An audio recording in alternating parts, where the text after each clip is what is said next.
வணக்கம் நண்பர்களே.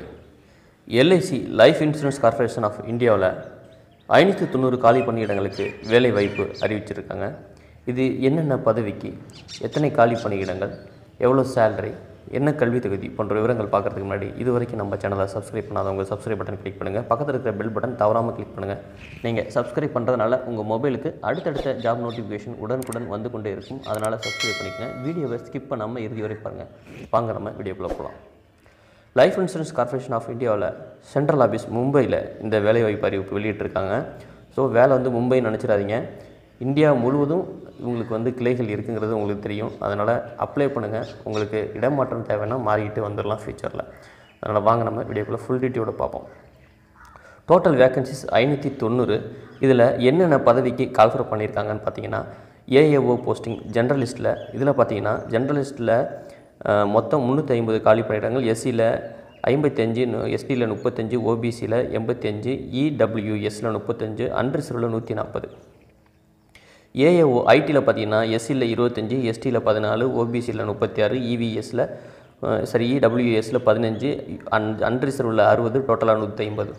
AAO CA படித்தவர்களுக்கு பார்த்தீங்கன்னா 7 போஸ்ட்டு எஸ்சியில் 5 போஸ்ட்டு, ஓபிசியில் 13, இடபிள்யூஎஸில் 5, அன்ரிசர்வில் 20, டோட்டலாக 50 post.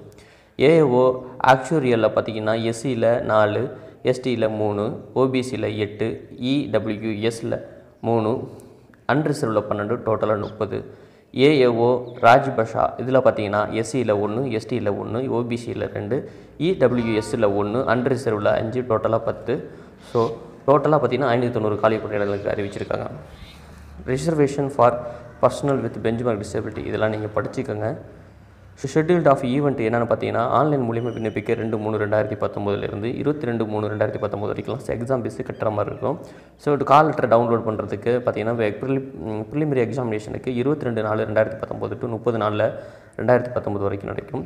So online examination preliminary டென்டேட்டிவாக தான் சொல்லியிருக்காங்க. 4 மற்றும் 5ஆம் தேதி மே மாதத்தில் எக்ஸாம் நடக்கும்னு சொல்லியிருக்காங்க.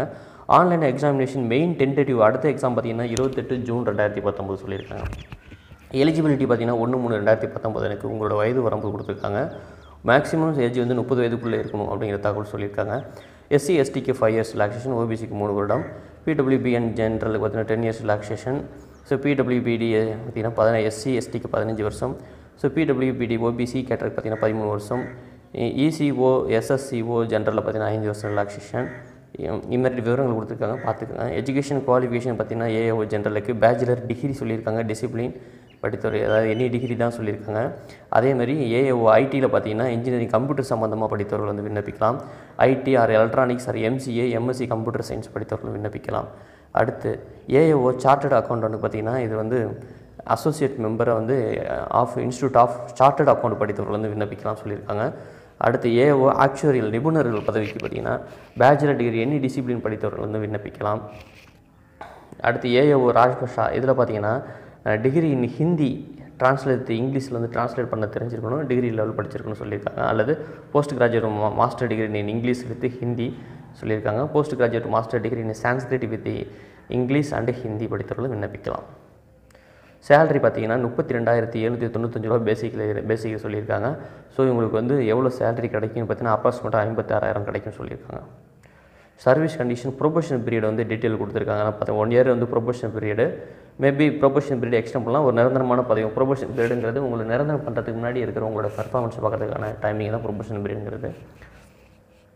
அப்ளிகேஷன் ஃபீஸ் பார்த்தீங்கன்னா அதர் தென் எஸ்சி எஸ்டி பிடபிள்யூபிடிக்கு 600 ரூபா சொல்லியிருக்காங்க. ப்ளஸ் ட்ரான்சாக்ஷன் சார்ஜஸ் இருக்குன்னு சொல்லியிருக்காங்க.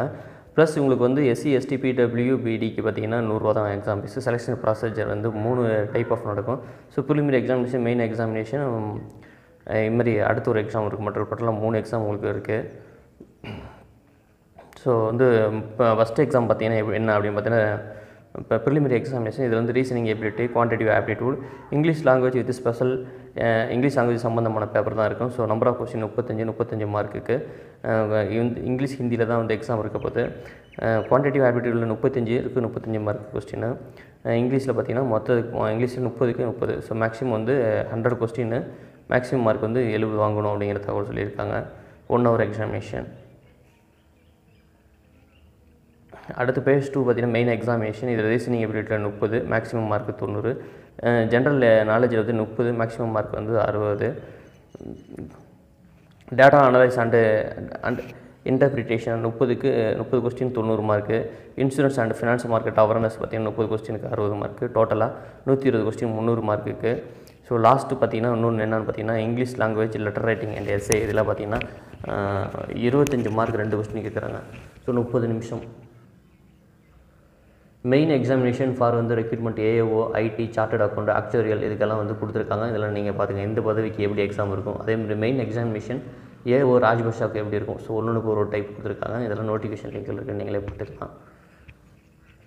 மெயினானது மட்டும் நம்ம பார்ப்போம். ஏன்னா நிறைய பக்கங்கள் இருக்குது. ஃபுல் டீட்டெயிலில் பார்த்தா டைம் அதிகமாகிடும். ஸோ ஆன்லைன் மூலிமா விண்ணப்பிக்கும் பொழுது நீங்கள் வந்து நோட்டிஃபிகேஷன் முழுவதும் படித்து பார்த்துட்டு ஸோ மெடிக்கல் எக்ஸாமினேஷன்லாம் எப்படி இருக்கும் அப்படிங்கிற டீட்டெயில் எல்லாத்தையும் படித்து பார்த்துங்க. என்னென்ன டாக்குமெண்ட்லாம் அப்லோட் பண்ணணும், என்ன சைஸில் அப்லோட் பண்ணணும் டீட்டெயிலாம் சொல்லி ஹவு டு அப்ளை அப்படின்னு டீட்டெயில் கொடுங்க. அப்ளிகேஷன் ரெஜிஸ்ட்ரேஷன், பேமெண்ட் ஃபீஸ் எழுதணும், டாக்குமெண்ட் ஸ்கேன் அண்ட் அப்லோட் பண்ணணும். So important point to notice before registration பண்ணும்போது ஸ்கேன் பண்ணது ஃபோட்டோ சைஸ் என்ன இருக்கணும் அப்படிங்கிற சொல்லியிருக்காங்க. சிக்னேச்சர் எப்படி இருக்கணும்னு சொல்லியிருக்காங்க. லெஃப்ட் தம்ப் இம்ப்ரெஷன் இதை பற்றி ஃபுல் டீட்டெயில் கொடுத்துருக்காங்க. அப்ளிகேஷன் ரெஜிஸ்ட்ரேஷன் பண்ணுறதுக்கு www.licindia.in இணையதளத்தில் போயிட்டு recruitment of assistant administrative officer 2019 போர்ட்லிங்கில் போய்ட்டு தான் நீங்கள் வந்து ரிஜிஸ்டர் பண்ணி இந்த பதவிக்கு விண்ணப்பிக்க முடியும். ஸோ பேமெண்ட் ஃபீஸ் எப்படி செலுத்துறதுங்கிற டீட்டெயில் கொடுத்துருக்காங்க. ஸோ கைட்லைன்ஸ் ஸ்கேனிங் அப்லோட் பண்ணும்போது என்னென்ன கைட்லைன்ஸ் டீட்டெயில் கொடுத்துருக்காங்க, எத்தனை கேபியில் இருக்கணும் அப்படிங்கிற தகவல்லாம் கொடுத்துருக்காங்க. ஃபுல்லாக நீங்கள் படித்து பார்த்துட்டு அதுக்கப்புறம் விண்ணப்பிங்க. ஹேண்ட் சைன் வந்து எப்படி மாதிரி இருக்கணுங்கிற தகவலும் கொடுத்துருக்காங்க. அப்லோட் பண்ணும்போது டாக்குமெண்ட் என்ன ஃபார்மெட்டில் இருக்கணும் அந்த தகவலும் சொல்லியிருக்காங்க. கால் லெட்டர் ஆன்லைன் மூலியமாக நீங்கள் டவுன்லோட் பண்ணிக்க முடியும். ஸோ அதை பற்றியும் சொல்லியிருக்காங்க. இம்பார்ட்டன்ட் இன்ஸ்ட்ரக்ஷன் கேண்டிடேட்டு கொடுத்துருக்காங்க. ஸோ அதையும் நீங்கள் படித்து பார்த்துக்கோங்க.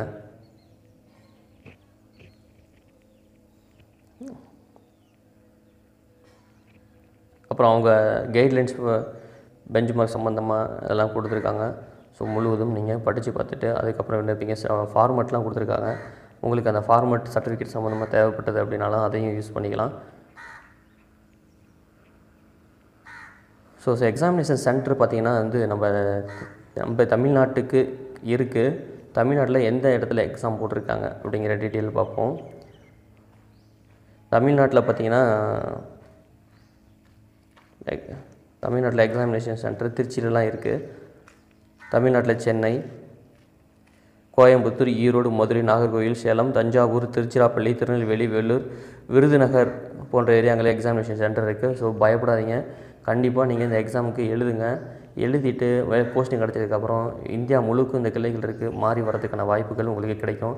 ஸோ அதனால் சும்மா இருந்துடாதீங்க, எல்லோரும் எழுதுங்க அப்படிங்கிறதான் என்னோடய அட்வைஸ். மீண்டும் ஒரு நல்ல வேலைப்பதிவோடு உங்களை சந்திக்கிறேன். வீடியோ எண்டில் பார்த்தீங்கன்னா 4 ஜாப் நோட்டிஃபிகேஷன் இருக்கும். அந்த ஜாப் நோட்டிஃபிகேஷன் நீங்கள் இன்னும் பார்க்கல அப்படின்னா பார்த்துட்டு அந்த பதவிக்கு விண்ணப்பிங்க. வீடியோ உங்களுக்கு பிடிச்சிருக்குன்னு நினைக்கிறேன். பிடிச்சிருந்தால் தவறாமல் லைக் பண்ணுங்கள், உங்களுடைய நண்பர்களுக்கு நீங்கள் ஷேர் பண்ணுங்கள். நான் வீடியோ போடுறதே வேலை இல்லாதவங்களுக்கு ரீச் ஆகணுங்கிறதுக்காக தான். ஸோ அதனால் வந்து கொஞ்சம் அவங்களுக்கு ஹெல்ப் பண்ணுங்கள். வேலை இல்லாதவங்களுக்கு இந்த வீடியோவை ஃபார்வர்ட் பண்ணுங்கள். தொடர்ந்து இணைந்திருங்க. மீண்டும் நல்ல வீடியோ குறித்து உங்களை சந்திக்கிறேன். நன்றி, வணக்கம்.